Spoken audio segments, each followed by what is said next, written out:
foragida da justiça que foi beneficiada com a prisão domiciliar. Muitos consideraram uma aberração jurídica.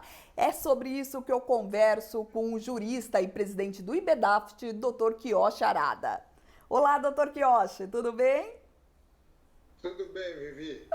Doutor Quioche, só para a gente relembrar o caso, né? Depois de 3 semanas foragida, Márcia Aguiar, que é esposa do ex-assessor do senador Flávio Bolsonaro, teve aí a prisão domiciliar decretada. Ela estava foragida há 3 semanas. O presidente do STJ, o ministro Noronha, alegou aí que ela precisava cuidar do marido, que tem aí problemas de saúde, que é o ex-assessor Fabrício Queiroz. Na sua opinião, essa decisão do ministro Noronha foi realmente uma aberração jurídica? Não, eu não diria que foi uma aberração jurídica. Quem não conhecer direito os fatos, pode-se dar uma impressão que houve um tratamento privilegiado, né? Mas precisamos começar com a prisão do Queiroz, né? Certo. Do seu Queiroz. Primeiro que essa prisão aconteceu num momento estranho, porque faz tempo que ele estava com mandado de prisão, né? Porque de repente procurou-se executar essa prisão preventiva, né? Parece que há um certo interesse de não deixar morrer notícias que envolvem a família do presidente, né? Quando estiver morrendo, eles criam outro fato, né? Então, começa por aí. Agora, essa prisão do Queiroz, não se pode dizer que houve um tratamento privilegiado, porque está baseado numa recomendação de número 62, de 17 de março de 2020, baixado pelo presidente do Conselho Nacional da Justiça, que é o ministro Toffoli. Então, antecede bastante a época da prisão do seu Queiroz. E essa resolução foi baixada com fundamento na declaração do estado de pandemia pela Organização Mundial de Saúde e aqui no Brasil pelo decreto legislativo número 6 de fevereiro deste ano, reconhecendo o estado de calamidade pública. E tem seus fundamentos também na Lei 13.979, de fevereiro de 2020, que traça as normas básicas de combate ao coronavírus. Essa resolução, ele tem quase que 100 dispositivos, regulamentando as hipóteses de prisão domiciliar. Parte de vários considerandos, fazendo alusão a presídios que realmente existem em caráter que excede o número de pessoas normais e alguns estabelecimentos prisionais desprovidos de unidade de saúde e assim como desprovidos de local de isolamento daqueles já constatados como doentes. Não é? Então, regula uma série de coisas. As pessoas que figuram entre pessoas de alto risco para contrair a coronavírus são os idosos, são as gestantes, são as pessoas responsáveis pela manutenção, cuidado de crianças de até 12 meses. E como não poderia deixar de ser, a população indígena, né? Pelo indígena, o índio é um patrimônio nacional, então todo quanto é benefício ele tem que estar no meio, senão não vale. Entendeu? Então, considerando tudo isso, que o ministro, presidente do Superior Tribunal de Justiça, fez uma análise minuciosa e chegou à conclusão que o senhor Queiroz atendia todos os requisitos dessa recomendação do Conselho Nacional de Justiça, dirigida a todos os magistrados, aos tribunais do país, só que tem validade apenas na vigência do estado de pandemia. Acabou a pandemia, acabou a prisão domiciliar. Então foi com base nisso que ele decretou a prisão domiciliar. Só que não se trata de uma prisão domiciliar comum, no sentido de você ficar preso na casa no seu domicílio, junto com os seus familiares. Não. Ele tem que escolher um imóvel onde ele vai ficar completamente isolado do mundo exterior, vai ter o telefone fixo desligado, os celulares recolhidos, os computadores, os tablets, os notebooks, tudo recolhido, e só podem frequentar os advogados constituídos e os médicos, né? E alguns parentes mediante prévia autorização. E o imóvel será vigiado por força policial o dia todo, né? E sem prejuízo do monitoramento eletrônico. Então não se trata simplesmente daquela prisão domiciliar em tempos normais. Certo. Né?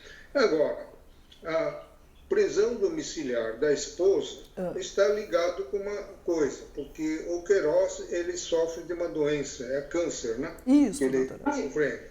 Então ele precisa de um tratamento.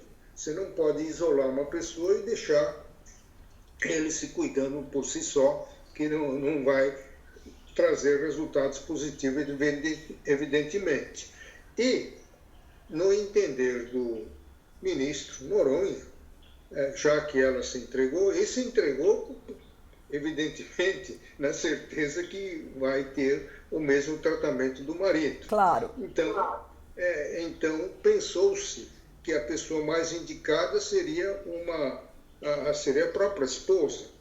Primeiro porque é difícil você encontrar uma outra pessoa, um profissional, que fique isolado junto com uma pessoa de alto risco, né? Classificado como uma pessoa de alto risco. Então, por essa razão, é que ela foi encaminhada à prisão domiciliar. Mas eu tenho a convicção pessoal, né, de que houve aí um certo tratamento privilegiado. Me parece que houve um certo entendimento no sentido de ela não continuar fugindo, né, porque seria-lhe concedido o benefício da prisão domiciliar. Porque se ela não foi presa durante todo esse tempo, né, pode-se presumir que ela poderia ficar por muito mais tempo fora da prisão. Né? Certo. Então, esse comparecimento voluntário se deveu exatamente à certeza da aplicação dessa recomendação de número 62 do Conselho Nacional da Justiça. Doutor Arada, que na verdade esse sentimento aí de privilégio ficou latente também porque fizeram um levantamento e o Superior Tribunal de Justiça atendeu aí até 87% dos pedidos aí em favor aí do presidente, né? Do presidente Bolsonaro, e ficou-se aí a evidência aí de que o ministro Noronha realmente está de olho no cargo no Supremo. É isso mesmo? O olho do cargo no Supremo eu não sei. Agora, a verdade é que essas prisões, a prisão do seu Queiroz, ele tem fundamento nessa resolução, que não foi o senhor ministro Noronha que baixou, foi o presidente do Conselho Nacional da Justiça, que ao mesmo tempo é o presidente do Supremo Tribunal Federal. Então, ele não tem ligação com essa resolução. Agora, cá entre nós, a resolução em si, objetivamente, não desrespeita o princípio da igualdade. Todos aqueles nessa situação podem. Só que, do ponto de vista subjetivo, poucos cidadãos desse país poderão usufruir desse benefício, porque nem todos, o preso comum, pobre, ele não tem condições de fazer uma escolha do imóvel onde ele vai ficar, entendeu? Certo. Então, em certo ponto, pode-se até dizer que essa recomendação é dirigida mais, embora objetivamente assim não seja, é dirigida para privilegiar a elite da sociedade, né? Certo.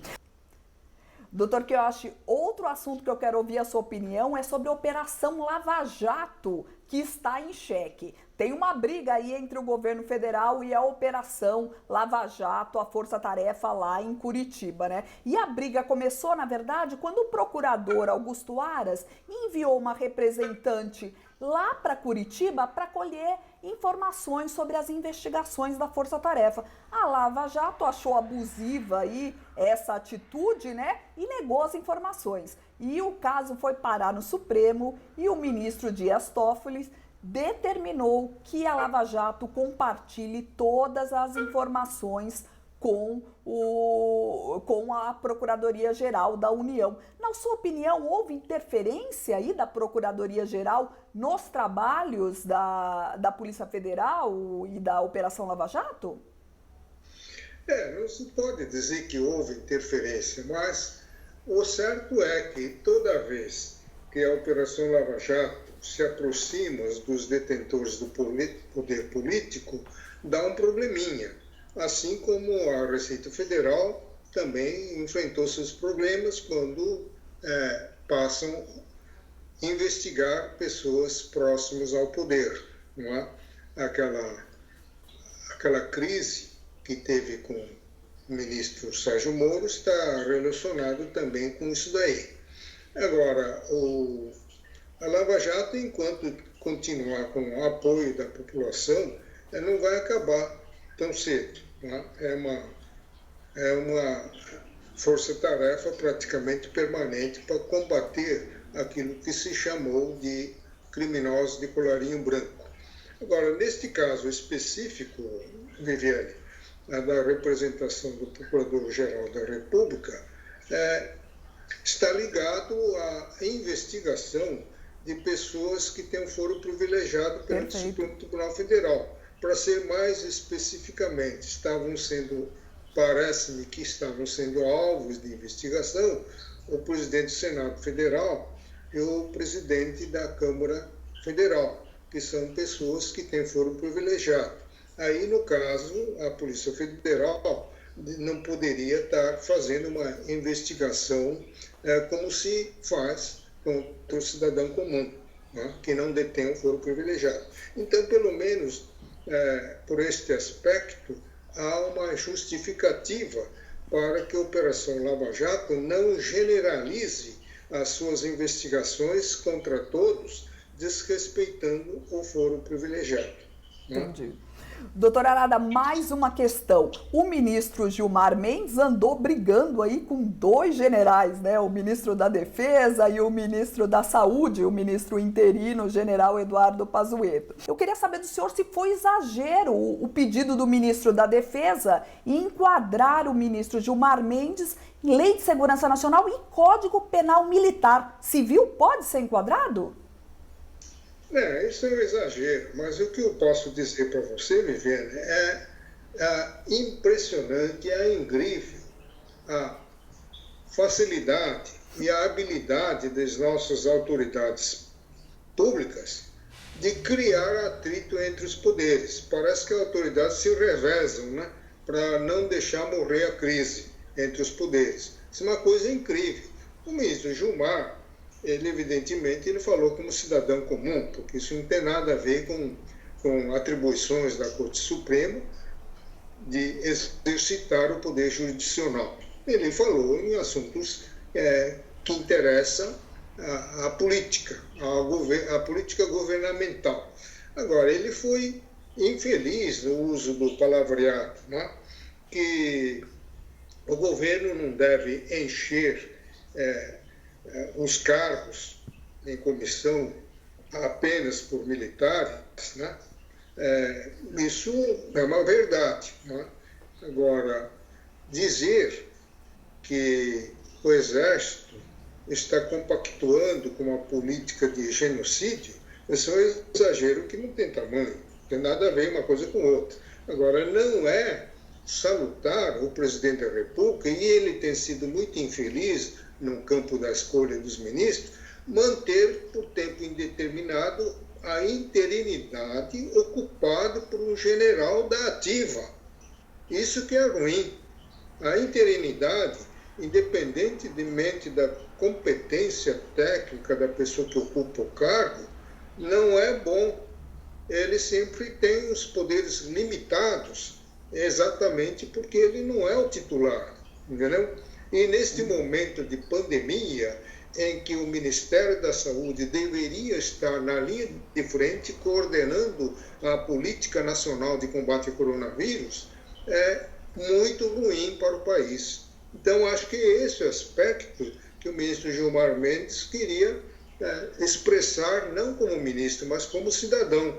Mas ele, como sempre, a emoção acaba tomando conta, enquanto fala de coisas que ele entende que não está certo, e acaba extrapolando, criando esse mal-estar terrível, não é? Ao ponto de o ministro da Defesa fazer uma representação procurador-geral da República junto ao Supremo Tribunal Federal. Mas acredito que, como o general Mourão, o vice-presidente, já começou a sua ação de botar pano quente, eu acho que vai terminar tudo em paz. Perfeito, doutor Arada. Eu queria muito agradecer sua presença aqui no NGT Notícias. Muito obrigado a você, Viviane. Esse foi o Dr. Quioche Arada, jurista e presidente do IBEDAFT, falando aqui no NGT Notícias. E a gente fica por aqui. Muito obrigada pela sua companhia e eu te aguardo na próxima edição. Até mais!